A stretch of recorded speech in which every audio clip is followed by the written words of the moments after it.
in the places where young people travel a lot, like say the Inca Trail in Peru or in the Southeast Asia, you know, people just leave a book and they leave their name on it and a little note. They just leave it in a public place, anywhere. And someone picks it up and goes, oh, that's good. And they read the last note. They read it, and then they leave it. And these books have a magical history of going around.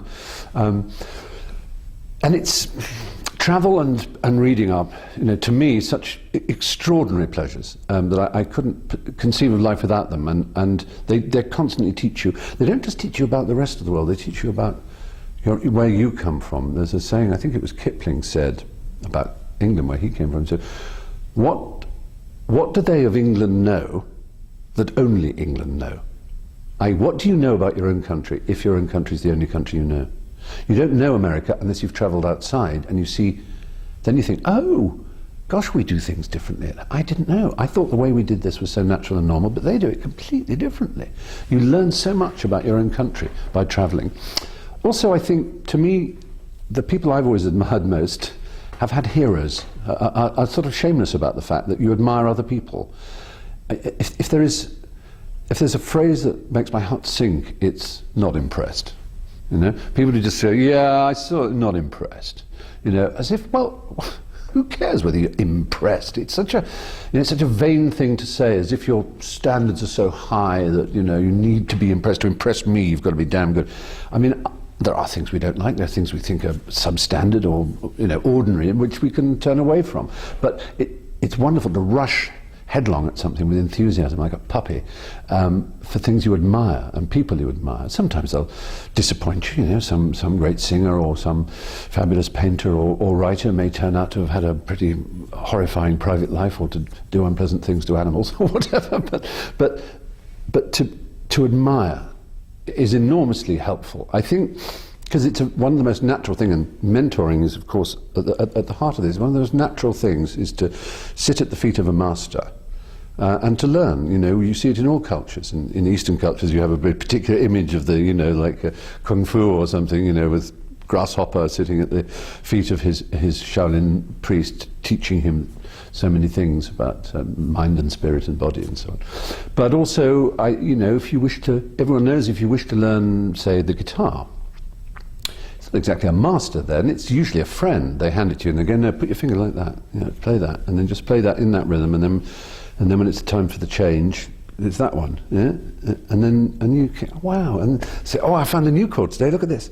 But I go, whoa, that's really good. And then slowly you're learning the guitar. And then the time may come when you know enough chords, actually to get a book or a video or to take proper lessons if you wanted proper lessons in that way. But you're learning with friends, you're showing each other, you're learning together. And that's really what education is. To me, if I go back to I was lucky enough to go to university, and there were some splendid professors there, magnificent, you know, world-renowned people, and they were charming to talk to, and they knew a lot of things. But all the learning I really did was sitting with coffee in your rooms with friends, talking about everything, you know, the cosmos and God and Marxism and history and psychology and truth and lies and honesty and all the things that seem very pretentious later on and seem a bit over-earnest perhaps. But you make these journeys with your friends, you learn off each other, you take pleasure, like saying, have you seen this new chord, in some new idea that you've picked up. And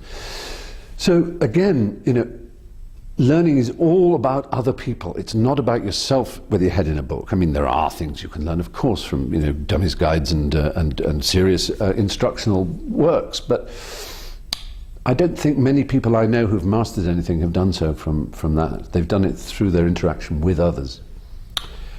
I would say that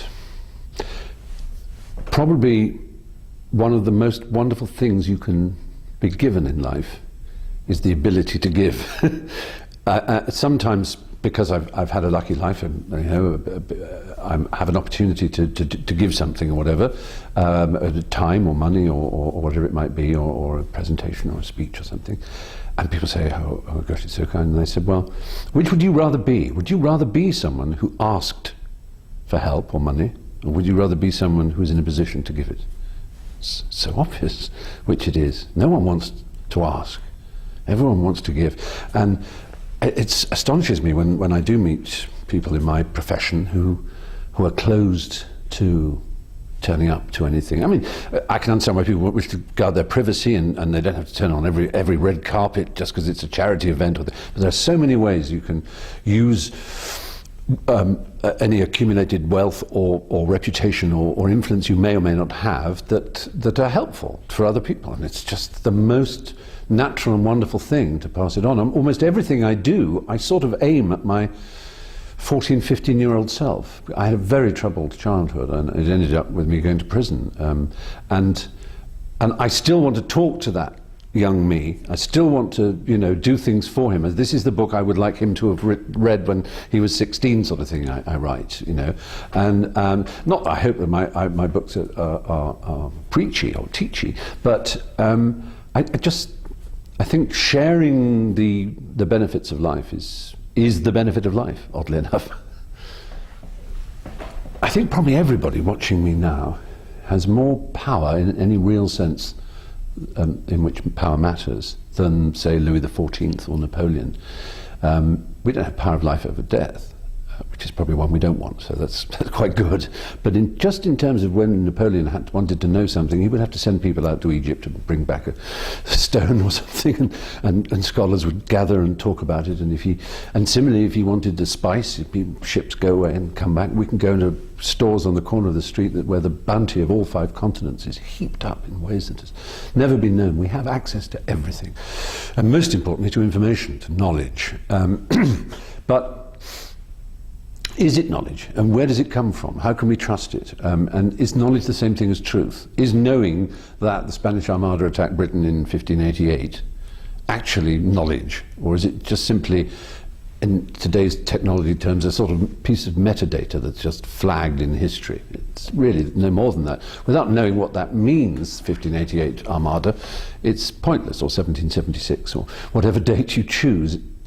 And for me, I think the history of the world that has arrived at this point where I can speak and it can be watched by people in all kinds of ways and all kinds of devices and can stay for eternity resting on servers in who knows where, the whole thing of this, it all comes from inquiry. It all comes from open inquiry, and the word really is empiricism, which is a strange word, but what it means is testing things. You don't take anything on trust. You test it out. If a book says, this is, you shall have, you shall have no foreskin, or you must not eat shellfish, you can choose to say this is the word of a divine being, if you like.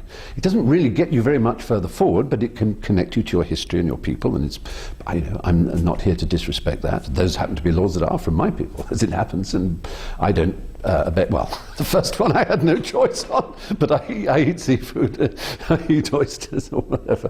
But for the rest, I need to know why someone is telling me what is the case. I need to question it and to test it.